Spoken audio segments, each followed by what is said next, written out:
इसमें दिल्ली से केस अभी तक इसलिए नहीं बन पाया है क्योंकि ना तो कोई उसकी किडनैपिंग का हमारे पास इन्फॉर्मेशन थी। अगर इसमें कोई किडनैप करके ले जाता, यहाँ से ज़बरदस्ती उसको उठा ले जाते, तो यहाँ से ऑफेंस शुरुआत हुई है, यहाँ होता फिर ये चीज़ अभी वेरीफाई होनी बाकी है। संगम की जनता, दिल्ली की जनता या देश की जनता कब तक इस चीज़ पर विश्वास रखे कि कब तक ये केस सॉल्व हो जाएगा, कब तक उन हत्यारों को जो सजा मिलनी है उनकी, या आजीवन कारावास हो या फांसी हो या कुछ भी, कब तक ये उम्मीद रखना चाहिए हमें? देखो, मुलजिम तो एक तो गिरफ्तार हो चुका है, अब उसने जो बताया है उस चीज़ को वेरीफाई किया जाएगा कि वो एक ही आदमी इसमें शामिल था या एक से ज़्यादा शामिल थे। जितने भी शामिल हैं उन सबको गिरफ्तार करके इसमें बहुत जल्दी चार्जशीट फाइल होगी, और जो चार्जशीट फाइल होने के बाद में एक फास्ट ट्रैक कोर्ट बनी हुई है जिससे कि ये कोर्ट में केस जल्दी से जल्दी मामला इसके कंक्लूजन पे पहुंचे और सजा हो उसमें। सर, जैसे परिवार का भी आरोप है और जैसे उनकी राबिया की डेड बॉडी देख के लगा कि ये एक आदमी का काम नहीं है, पुलिस कहां तक पहुंची? क्या पुलिस को जो हथियार था जिससे उसने उसको मारा था, जो बताया गया 50 बार चाकू के वार किए गए, क्या वो हथियार पुलिस को बरामद हुआ है? देखो, ये डिटेल्स मुझे इतना मालूम नहीं है क्योंकि मुलजिम ने यहाँ सरेंडर किया था, उसके बाद से वो जेल में है। अभी फरीदाबाद की पुलिस उसको कल गिरफ्तार करेगी और उसको अपने थाने में पुलिस रिमांड पर लाएगी। और जो आपको एक आम आदमी को लग रहा है कि एक से ज़्यादा आदमी शामिल थे, तो पुलिस को तो और भी ज़्यादा तजुर्बा होता है जी। वो तुरंत उसको, अगर एक से ज़्यादा शामिल है तो सख्ती से कड़ाई से पूछताछ करेगी और जितने भी आदमी शामिल है सबको गिरफ्तार किया जाएगा। सर, दिल्ली पुलिस में कोई केस दर्ज हुआ है? क्योंकि लड़की दिल्ली से उसका किडनैप हुई थी, ऐसा बनता है कि दिल्ली में भी एक केस दर्ज होना चाहिए कि दिल्ली पुलिस और हरियाणा पुलिस दोनों मिल के इस केस का सही से इन्वेस्टिगेशन करें। देखिए, इसमें दिल्ली से केस अभी तक इसलिए नहीं बन पाया है क्योंकि ना तो कोई उसकी किडनैपिंग का हमारे पास इन्फॉर्मेशन थी, और जो मुलजिम है उसका ये कहना है कि उन दोनों ने शादी कर ली थी जून 2021 में कोर्ट में। तो ये चीज़ें वेरीफाई की जाएंगी। अगर किसी ने शादी कर रखी थी और अपनी मर्जी से साथ गया तो ऑफेंस फिर यहाँ नहीं हुआ। सपोज पति पत्नी कहीं जाते हैं घूमने के लिए, हरिद्वार जाते हैं या पहाड़ों में कहीं जाते हैं और वहाँ उनका झगड़ा हो जाता है और वहाँ मर्डर हो जाता है, तो घटना वहीं की होती है। अगर इसमें कोई किडनैप करके ले जाता, यहाँ से ज़बरदस्ती उसको उठा ले जाते, तो यहाँ से ऑफेंस शुरुआत हुई है, यहाँ होता फिर ये चीज़ अभी वेरीफाई होनी बाकी है। सर, पुलिस छोड़ के मैं आपसे इंसानियत के नाते का सवाल पूछता हूँ, जिस तरीके से उस अपराधी ने इतनी बुरी तरीके से इनके साथ जो करा, आपके हिसाब से उनके लिए क्या सज़ा होनी चाहिए? उनके सख्त से सख्त जो कानून में प्रावधान है फांसी का, वो होनी चाहिए। और वो शायद अगर अच्छे से केस की तफ्तीश होगी और अच्छे से गवाही दी जाएगी तो मैं पूरा एश्योरेंस देता हूं कि शायद फांसी की सज़ा होगी। शुक्रिया सर। जैसे कि अभी हमारे विजयपाल एसएचओ साहब ने जैसे कि कहा अभी कि लड़की हस्बैंड वाइफ साथ में जाएं या घूमने कुछ भी, अदरवाइज वैसे तो वो लड़की शादीशुदा नहीं थी। अभी ना ही इनके पास कोई प्रूफ है ऐसा कि जो लड़की शादीशुदा है, विदाउट प्रूफ ही ये बोल रहे हैं कि हस्बैंड वाइफ साथ में गए होंगे, लेकिन ऐसा कुछ नहीं है, लड़की शादीशुदा नहीं थी। और रही ये जो किडनैप का कोई प्रूफ नहीं है इनके पास। दिल्ली में रहने वाले बंदे, लड़की का जो किडनैप हुआ वो दिल्ली से हुआ है, और जिस लड़के ने अपने आप को सिलेंडर किया हुआ है वो लड़का, वो थाना भी अपना कालीगंज थाना भी दिल्ली में ही आता है। ठीक है सर, तो केस तो 110% दिल्ली से बनता है, बट बॉडी मिलने के कारण ये केस अभी हरियाणा थाने के अंदर है। तो कोशिश करेंगे कि दिल्ली में केस आए। क्या सवाल हैं आपके दिल में जो आप उठाना चाहते हैं या करना चाहते हैं? देखिए, पहले तो इसको एक मर्डर मिस्ट्री बनाकर पूरे केस को घुमा दिया गया, और इस केस को इस तरीके से घुमा दिया गया, 3 स्टेटों में इसको इल्जा दिया गया, ताकि एक, मैं कह रहा हूँ, अच्छी पावर वाला आदमी भी इस केस को जल्दी से सॉल्व नहीं करवा सकता। ये तो बेचारे बहुत नॉर्मल से आदमी है। इस तरीके से इस केस को डाइवर्ट किया गया। और जहाँ तक आप कह रहे हैं कि करेक्टर पर सवाल, तो करेक्टर पर ये जो सवाल निजामुद्दीन नाम के लड़के को उठाया गया, आज तक तो हमने यहाँ किसी ने नाम भी नहीं सुना। वो खुद सरेंडर हुआ। अब वो खुद सरेंडर हुआ, तो ये कहीं ना कहीं एक पॉलिसी है और कहीं ना कहीं बहुत बड़े लोगों का हाथ है उसके पीछे। अगर वो निजामुद्दीन नाम का लड़का है कोई और उसने शादी भी की, या तो वो शादी का प्रूफ पेश करता, ठीक है, ऐसा कोई प्रूफ उसके पास नहीं। और दूसरा, मैं कहता हूँ, शादी भी करी है तो उसको ये अधिकार किसने दिया कि इस तरीके से वो अपनी बीवी को मारे? और अगर वो उसकी पत्नी थी तो उस निजामुद्दीन की भी कोई फैमिली होगी, उसकी फैमिली से ना तो अभी तक कोई मेंबर आया, ना कोई आदमी निकल कर आया। और जब उनके परिवार की, ये तो बहुत ही इस हिसाब से उसकी पत्नी थी, तो और वो उनका लड़का ये निजामुद्दीन यानी वो फंसा है, तो उसके परिवार वाले लोग कहाँ हैं? तो ये एक बहुत बड़ी सोचने वाली बात है। इसका अभी जो छानबीन का मुद्दा है और ये सीबीआई जांच का विषय है, इसको मुझे नहीं लगता कि ये हरियाणा पुलिस इसको सॉल्व कर पाएगी।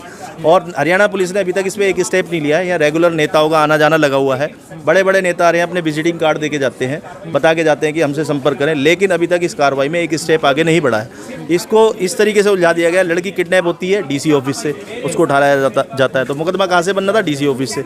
लेकिन उसकी डेथ बॉडी डाल दी जाती है पाली, यानी एक दूसरे स्टेट हरियाणा में ले जा दिया जाता है। तीसरा, उसको जाके नोएडा में पेश होता है, वो कंचन कुंज या नोएडा जहाँ भी पेश होता है वो निजामुद्दीन, ये तीसरे स्टेट, थाना कालिंदी कुंज जो भी, हाँ, तो यानी 2-3 स्टेटों में इस केस को उलझाया गया है, तो ताकि इसको जल्दी से सोल्व ना करा जाए।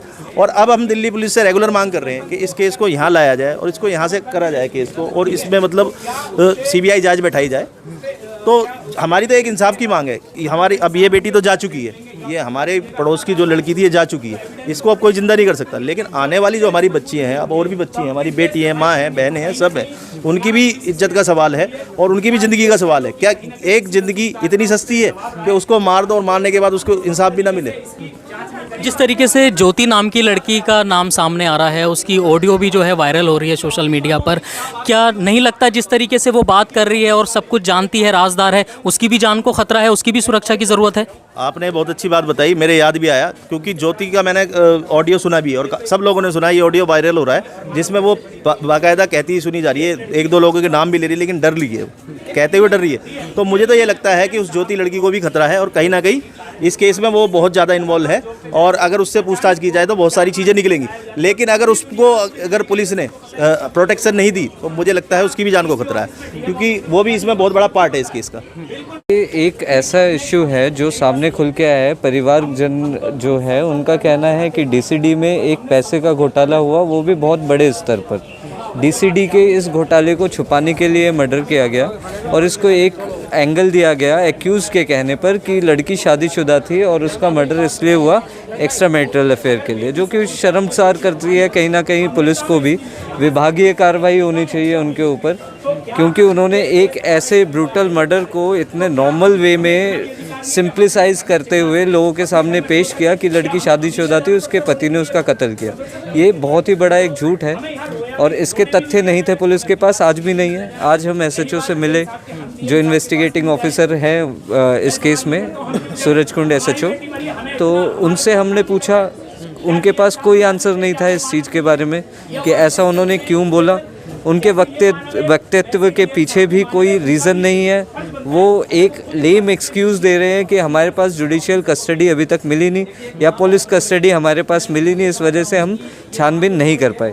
परंतु इस चीज़ को देखने की बहुत ज़्यादा ज़रूरत है। उनके पास सारे लीगल प्रोसीजर्स थे जिनको फॉलो करने के बाद वो अपने पास इस जुरिसडिक्शन को बहुत ही जल्दी ले सकते थे, पर उन्होंने यहाँ पे लैग किया और एक पूरा इस सिनेरियो को दूसरा रंग देने की कोशिश की जा रही है। Inter state transition of accused, इस चीज़ को बहुत ही लाइटली लिया जा रहा है और मैटर जितना पुराना होगा, इन्वेस्टिगेशन जितना डिलेड होगा, उतना ज़्यादा एविडेंस जो है वो नेचुरली भी डिस्ट्रक्ट होंगे और डिस्ट्रॉय करे भी जाएंगे जो इनमें इन्वॉल्व है। जो कि आप देख सकते हैं, इंफॉर्मेशन तो ये भी आई है हमारे पास कि जो आला अधिकारी थे राबिया के, उन लोगों ने किसी घोटाले को अंजाम दिया और उस घोटाले में उनसे पूछताछ हो रही थी और उसी दौरान उसी शाम को जिस दिन राबिया के सीनियर को लेके जाया गया इस करप्शन के मामले में, उसी शाम को राबिया का कत्ल हुआ। कहीं ना कहीं ये सेंस भी करता है और इस चीज़ को छुपाने के लिए पुलिस हमें मिसलीड भी कर रही है। दोनों स्टेट की police, not only one state, दोनों स्टेट की पुलिस हमें मिसलीड कर रही है। तो जिस तरीके से ज्योति की ऑडियो वायरल हो रही है जिसमें वो राबिया की मम्मी से बात करती हुई सुनाई दे रही है, तो कहीं ना कहीं उसकी भी जान को खतरा लग रहा है। क्या लग रहा है आपको ऐसा कि उसकी भी सुरक्षा की मांग करनी चाहिए? सर देखिए, मांग सबके सुरक्षा की होनी चाहिए। मैं मीडिया पे आपके सामने आ रहा हूँ, मेरी भी जान की सुरक्षा होनी चाहिए, क्योंकि यहाँ पे कहीं ना कहीं बहुत बड़े लेवल का करप्शन था, जैसा कि हमें पता चल रहा है अब इनके घर वालों से।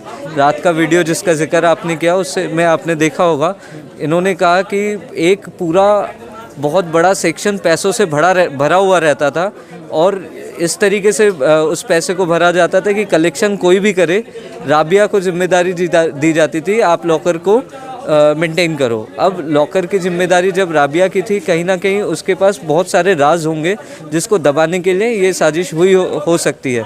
पुलिस इस चीज़ को सिरे से खारिज करे वो भी नहीं कर रही, वो हमें एंगल समझाए वो एंगल भी नहीं समझा रहे, तो हमें समझ में नहीं रहा है इन्वेस्टिगेशन वो कर क्या रहे हैं। इन्वेस्टिगेशन सारा का सारा जो लीड हो रहा है वो एक्यूज़ ने जो कह दिया उस पर पुलिस इन्वेस्टिगेशन कर रही है। और आज हमने एक स्पेसिफिक सवाल SHO साहब से पूछा कि मर्डर हुआ कहाँ पे था, इसका जवाब उनके पास नहीं था, क्योंकि बहुत ही वाजिब सवाल है कि हो सकता है दिल्ली में मर्डर कर दिया गया हो और जो बॉडी के पीसेस किए गए हो वो उस प्लेस पे किए गए हो, तो उनके पास इस चीज़ का जवाब नहीं था। आज मर्डर को 6 दिन हो चुके हैं और ये एक ब्रूटल मर्डर है, थ्रेट टू सोसाइटी है। It's not only a threat to family of the victim, ये थ्रेट टू सोसाइटी है। इस थ्रेट को एलिमिनेट करने के लिए पुलिस ने अभी तक कोई काम किया ही नहीं। जो लोग यहाँ से परिवार के साथ गए थे थाना सूरजकुंड, आप भी थे साथ में वहाँ पर? सर मैं आज वहाँ गया था, SHO साहब से बात की और उन्होंने कोई PRO अपॉइंट किया हुआ है।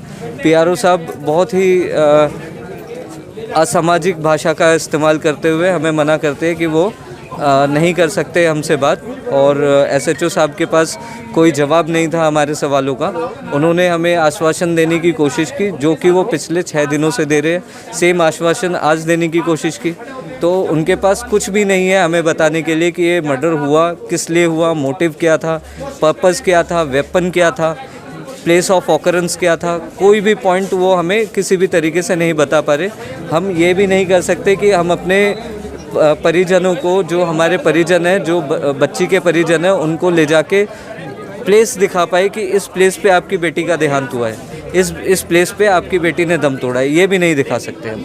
जिस तरीके से राजनीतिक पार्टियों का आना जाना यहाँ पर लगातार जारी है, क्या एक नागरिक होने के नाते यहाँ पर क्या अपील करना चाहेंगे आप सभी राजनीतिक पार्टियों से और उन तमाम लोगों से जो राजनीति पार्टी से जुड़े हुए हैं, इस मुद्दे को किस तरीके से देखें वो?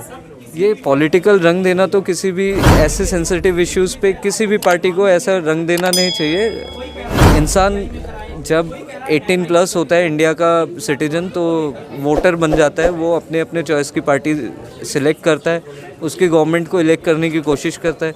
परंतु यहाँ पे जो माहौल है इसमें राजनीतिक पार्टी बिना तथ्यों की जांच के आ रही है, उनको तथ्यों का ज्ञान नहीं है, अपने मनगढ़ंत कुछ भी कह रहे हैं, इलॉजिकल टॉपिक्स, इलॉजिकल वादे जो कि कभी भी पूरे नहीं हो सकते, ऐसे वादे कर रहे हैं। तो उन चीज़ों को मुझे लगता है कि पॉलिटिकल पार्टी कहीं ना कहीं इस परिवार के इस सदमे का मखौल उड़ा रही है।